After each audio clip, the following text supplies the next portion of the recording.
नारायणं नमस्कृत्यं नरं चैव नरोत्तमं देवीं सरस्वतीं व्यासं ततो जयमुदीरयेत्। भक्तों, श्री वैशंपायन ऋषि राजा जनमेजय से कहते हैं कि हे राजन, भगवान की ब्रज में अनेकों प्रकार की बाल लीलाएं हो रही हैं। भगवान की बाल लीलाओं का श्रवण करने से सभी प्रकार के कष्टों का नाश हो जाता है। भगवान ने एक दिन जो है एक दासीसु यशोदानंद गेनी कर्मंतरेण युक्तासु निर्मंता स्वयं दधि। दीपावली के दिन दीपावली के त्योहार की तैयारियां चल रही हैं। भगवान श्री कृष्ण, कार्तिक का महीना था, दासियां घर के अन्य काम काजों में लगी हुई हैं। भगवान श्री कृष्ण गोपियों के घर में जाते जाकर के माखन चुराते बाल लीलाएं करने लगे। छोटी सी बाल अवस्था में जैसी चलना सीखे, तुरंत घरों में जाना, माखन चुराना। भगवान ने अपनी बाल लीलाएं प्रारंभ कर दी। इधर एक दिन जो है सभी गोपियां घर के काम में लगी हुई थी, घर के सभी कार्य में व्यस्त हैं। दासियां अपना काम कर रही हैं, गोपियां भी कर रही हैं, यशोदा मैया भी कर रही हैं। इधर यशोदा मैया लाला के प्रेमवश स्वयं लाला के लिए आज माखन निकाल रही हैं कि कन्हैया के लिए मैं स्वयं अपने हाथों से माखन निकाल के तैयार करूंगी। मैया का अथाह प्रेम है, मैया के अंदर अनुपम भक्ति है। भक्तों, मैया लाला के गुणों की लीलाओं का स्मरण करते हुए, लाला की हरकतें याद करते हुए क्या क्या लीलाएं करते हैं। दही मथ रही थी, मैया के चेहरे पर पसीने की बूंदें आ रही हैं, केसों में गुथे हुए पुष्प बिखर रहे हैं। उसी समय भगवान पलंग पर सोई उठे, भगवान की आंखें खुली और दूध पीने की इच्छा से मैया के पास गए। मैया, मुझे दूध पिला दे, मुझे मैया दूध पीना है, मैया मुझे भूख लगी है। भगवान ने मथानी पकड़ ली, मैया मुझे भूख लगी है, मुझे दूध पिला दे। मैया दूध पिलाने लगी। मैया कन्हैया को गोदी में लेकर के प्यार दुलार करते हुए दूध पिला रही हैं। उसी समय सामने चूल्हे पर दूध रखा हुआ था। अंगीठी में पहले अंगीठियां होती थी, उसमें उपला नीचे लगा देते थे और दही दूध की मटकी रख देते थे जिसमें दूध उबलता रहता था। उस दूध का स्वाद भी अनुपम होता था। ब्रज में माता इसी प्रकार से गांवों में दूध उबालती थी। उसी समय पर मैया दूध को उबाल रही हैं। मैया जैसे कन्हैया को दूध पिला रही थी, उसी समय पर अंगीठी में रखा हुआ दूध उबाल आने लग गया। मैया ने देखा कि दूध उबलने लग रहा है। कन्हैया को गोदी से उतार करके दूध को बचाने के लिए जैसी दौड़ी, कहने लगी, लाला अभी तो बैठ जा, दूध उबल की जा रहे हो। अब तो कन्हैया को बड़ा गुस्सा आ गया। बाल लीला करने के लिए मैं प्रभु आंखों से ऊं करके आंखें मल करके रोने लगी कि मैया, तुझे पूत से ज्यादा दूध प्यारा है। अब तो कन्हैया नीचे पीड़ा रखा, पीना रख करके हाथ में छड़ी ली, सभी बंदरों को बुलाया कि आ जाओ, आओ आओ माखन खाओ। ग्वाल वालों को भी बुला लिया, मटकी फोड़ डाली, माखन का लेकर के मटके फोड़ डाले, दूध दही माखन बखेर दिया, पूरे आंगन में बखेर दिया। बहुत सारे बंदर भी आ गए। पूरे आंगन में दूध दही माखन फैला हुआ जा रहा है। इधर मैया ने ये देखा। अब तो मैया को बड़ा गुस्सा आया कि लाला, पहले तो तू औरन के घर में चोरी करे हो, अब तो घर में ही चोरी करने लग गए हो। घर में भी तू तोड़ फोड़ कर रहे हो। गोपियां सही कह रही हैं, आज मैं तुझे रस्सी से बांध दूंगी। कन्हैया छोटे से दौड़ करके इधर उधर छिप रहे हैं। मैया दौड़ी हुई जा रही है। मैया के हाथ में छड़ी है, एक हाथ में रस्सी है कि आज मैं तुझे उखल से बांध दूंगी। आज देवता भी इस यशोदा माता के भाग्य को सराहना कर रहे हैं, जिसको रीतियां, रुचियां, वेद की रीतियां, अनेक प्रकार की श्रुतियां, नेत नेत के हम आदि मध्य ततांत से गुण आप का ही गा रही, करती सदैव नमो नमः, पर पार नाथ न पारही। श्रुतियां कहती है कि प्रभु हम आदि मध्य थे, न जाने कब से नेति नेति कह के आपके उच्चारण कर रहे हैं, तपस्या कर रहे हैं, श्रुति गा रहे हैं, पर आपका पार नहीं पाते। आपका आदि मध्य अंत नहीं है। वो परमात्मा यशोदा मैया के भय से भयभीत होकर के भाग रहे हैं। यशोदा मैया के केसों में लगे हुए फूल बिखर रहे हैं, बाल बिखर के चेहरे पर आ गए हैं, चेहरे पर पसीना है। मैया दौड़ती दौड़ती थक गई तो कन्हैया भी समझ गए आ लीला शक्ति प्रभु की लीला करना चाह रही है, परंतु भक्ति के बंधन में भगवान पकड़े गए। यशोदा मैया कहने लगी, लाला तू बहुत उद्यम मचावे है, आज तुझे मैं ऊखल से बांध दूंगी। कन्हैया झूठे को रोने लगे, मैया मुझे माफ कर दे मैया, अब मैं गलती ना करूंगो, मैया मैं गलती ना करूंगो। यशोदा मैया ने कन्हैया को रस्सी से बांध रहे हैं। कहा जाता है कि यशोदा मैया जैसे ही बांधती है, रस्सी 2 अंगुल छोटी पड़ जाती है। पूरे गोकुल की रस्सियां छोटी पड़ गई थी, गांठ में गांठ। यशोदा मैया कह रही है, न जाने कौन सा भूत प्रेत आ गए हो जो लाला को बांधने ना दे रहे हो। कहा जाता है कि जैसे ही बरसाने की रस्सी मंगवाई, राधा जू की यहाँ की रस्सी मंगाई, कन्हैया भक्ति के बंधन में बन गए। कन्हैया को उखल से बांध दियो, बाकी सब ग्वाल बाल कन्हैया को बने हुए देख करके रो रहे हैं कि आज तो हमारो चोरों को सरदार पकड़ो गयो। भगवान का एक नाम है चोर जार शिखामणि, चोरों का सरदार।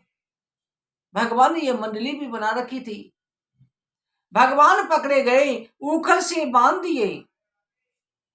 भगवान ने अपनी भक्त वत्सलता दिखाई। जो कृपा ब्रह्मा को, आत्मा शिव को, पत्नी लक्ष्मी को प्राप्त नहीं हो सकी, वो कृपा यशोदा मैया को प्राप्त हो रही है। यशोदा मैया से बढ़कर के किसका भाग्य सके। महापुरुषों ने संसार में यशोदा से बढ़कर के किसी दूसरे देवता को स्थान नहीं दिया। यशोदाया परम नास्ति देवता चेत में मति, यश्याम उलूखले वृद्धो मुक्ति दो मुक्ति में इच्छति। यशोदा इस प्रकार श्री कृष्ण भगवान को उखल से बांध करके घर के कामों में लग गई। इधर भगवान की दृष्टि, भगवान उखल को घुटमन चल के खींचे जा रहे हैं। उखल पीछे धीरे धीरे सरक रहा है। भगवान ने देखा कि यशोदा मैया घर के कामों में लगी हुई हैं। नंद बाबा के महल के दरवाजे पर 2 पेड़ खड़े हुए हैं, जो यमलार्जुन के पेड़ हैं, जो नल और कुंवर मणिग्रीव नामक कुबेर के 2 पुत्र थे, जो नारद ऋषि के श्राप से वृक्ष योनि को प्राप्त हो गए थे। उनके उद्धार का समय आ गया है। वैशंपायन ऋषि कहते हैं कि हे राजन, नल कुंवर, ये नल कुंवर और मणिग्रीव नामक 2 पुत्र कुबेर के थे। इन दोनों को अपनी सुंदरता का बड़ा अहंकार था, पिता के धनाढ्य होने का, कि हमारे पिता बहुत धनवान हैं, कुबेर हैं और वो बड़े सुंदर थे। एक दिन कैलाश पर्वत के सुंदर उपवन में अप्सराओं के साथ मंदाकिनी के तट पर दोनों जो है नशे में जल में कीड़ा कर रहे थे। उसी समय देव योग से देव ऋषि नारद जी उधर होकर के निकले। देव ऋषि नारद को देख करके सभी अप्सराओं ने, कवि कन्याओं ने दौड़ करके अपने अपने वस्त्र पहन लिए, नारद जी को प्रणाम किया। पर ये दोनों उन्मत्त होकर के मद्यपान करके जल में वैसे के वैसे निर्वस्त्र खड़े रहे। नारद जी को देख करके ना तो लज्जा का भाव उत्पन्न किया और ना ही इन्होंने वस्त्र पहने और ना ही प्रणाम किया। नारद जी ने इनको देखा तो कहा कि नारद जी क्रोधित होकर के बोले कि संसार में बुद्धि को भ्रष्ट करने वाला सबसे बड़ा श्रीमद है। सबसे बड़ा नशा जो होता है वो बुद्धि को भ्रमित कर देता है। नशा 3 प्रकार का होता है। नशा 3 प्रकार का होता है। एक धन का नशा होता है, दूसरा अपनी सुंदरता का नशा होता है, तीसरा नशा जो होता है शराब का नशा होता है, और तीनों ही नशा विनाश के कारण बन जाते हैं। इसलिए इनका नशा मत करो। ये तीनों ही नाशवान हैं। पैसा किसी के साथ स्थायी नहीं रहता। आज धन है, कल नहीं है। लक्ष्मी चंचल है, स्थायी नहीं है। निर्धन से धनवान, धनवान से निर्धन बनते हुए देखा है। लोग जो गुजारा नहीं हो पाता था गाड़ियों में चल रहे हैं, और जिनके पास कोठी महल थे आज वो भिक्षा मांगने को मजबूर हैं। इसलिए धन का नशा कभी नहीं करना चाहिए। धन का सदुपयोग करो। लक्ष्मी जो नारायण की है और नारायण के लिए अर्पण करो। हमेशा नारायण के काम में लगानी चाहिए। दूसरा नशा जो होता है जवानी का होता है, और जवानी सुंदरता कभी एकाग्र नहीं रहती, ये भी ढल जाती है। इसलिए जवानी का भी कभी आप नशा मत करो। इसके मद में भी अहंकार में मत डूबो। सुंदरता का नशा मत करो। गुणों को देखो, सुंदरता पर मत लुटो। सुंदर तो मेरे बांके बिहारी हैं, मेरी किशोरी जी हैं, इनसे बढ़कर के संसार में कोई सुंदर नहीं है। कोटिन काम गुलाम भये जब कान्हा बुनावली बने आई, करोड़ों कामदेव लज्जित हो जाते ही जब मेरी श्री राधा रानी सामने प्रकट होती है। तीसरा नशा शराब का होता है। शराब के नशे में इंसान में अनेक प्रकार के कुकर्म आ जाते हैं। मद्यपान, परिस्थिति गमन, झूठ, कीड़ा, ये सब धन के नशे में और इन 3 नशान के कारण आते हैं।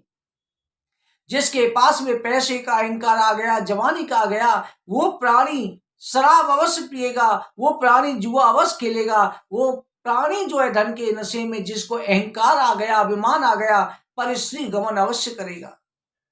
ऐसे प्राणी का अभिमान के कारण अपने स्वरूप को भूल जाता है। शरीर को ही अजर अमर समझ बैठता है। जीवों का अपमान करता है, जीव हिंसा करता है। केवल धन के मद में प्राणी अहंकार के कारण दूसरे जीवों को तुच्छ समझता है। जिसको धनवान होते हुए भी नशा नहीं हो धन का, लक्ष्मी बुद्धि भ्रमित नहीं करे, वो प्राणी बहुत कम होते हैं। तभी तो कहा जाता है घर में कभी लक्ष्मी जी का आह्वान करो तो कहो कि हे माँ आप नारायण के साथ में पधारो। कभी ये मत कहो कि हे लक्ष्मी माँ तुम्हारी कृपा हो, क्योंकि अकेली लक्ष्मी आती है तो उल्लू पर बैठ के आती है, और वो आदमी भी उल्लू बन जाता है। उल्लू को रात में दिखाई देता है, दिन में नहीं दिखाई देता। उल्लू की तरह भ्रमित हो जाता है। हमेशा उल्लू का नशा रहता है। इसलिए उल्लू नहीं बनना चाहिए। अगला जो है, इस कर्मों से प्राणी जीव हिंसा भी करता है, दूसरों को पीड़ा देता है। निरंतर पाप कर्मों में उसकी निवृत्ति प्रवृत्ति बनी रहती है। इसलिए नारद जी ने फटकारा और श्राप दे दिया, अरे मूर्खो, तुम्हारा अहंकार है, हिंसा की निवृत्ति इस प्रकार से नहीं हो सकती। तुमने महात्मा लोगों का जो है इस समय पर अपमान किया है। धनकों के यहाँ पर जाकर के तुमने जन्म लिया, कुबेर के पुत्र होकर के तुम यक्ष लोक में रहने के अधिकारी नहीं हो। इसलिए तुम दोनों वृक्ष योनि में चले जाओ और हमेशा वृक्ष योनि को प्राप्त हो जाओ। नारद जी ने कहा कि तुम दोनों वृक्ष योनि में चले जाओ। दोनों ने नारद जी से प्रार्थना करी कि हे मुनिवर हमको क्षमा कर दें। नारद जी ने जब उनकी क्षमा याचना पश्चाताप देखा, नारद जी को दया आ गई, क्योंकि इस नारद जी संत रहे, संत हृदय नवनीत समाना, कहा कभिन पर कहे न जाना। संतों का हृदय मक्खन के समान कोमल होता है। नारद जी ने कहा कि चिंता ना करो, तुमने क्षमा याचना करी है, मैं तुम्हें वरदान देता हूं, द्वापर युग में भगवान श्री कृष्ण के हाथों से तुम्हारा उद्धार होगा। आज भगवान उसी वरदान को पूरा करने का विचार कर रहे हैं। भक्तों, आज की कथा कहीं पर विश्राम करते हैं। बुलवृंदावन बिहारी लाल की जय, हरिवंश महापुराण की जय। जय जय श्री राधे, जय जय श्री राधे, जय जय श्री राधे श्याम।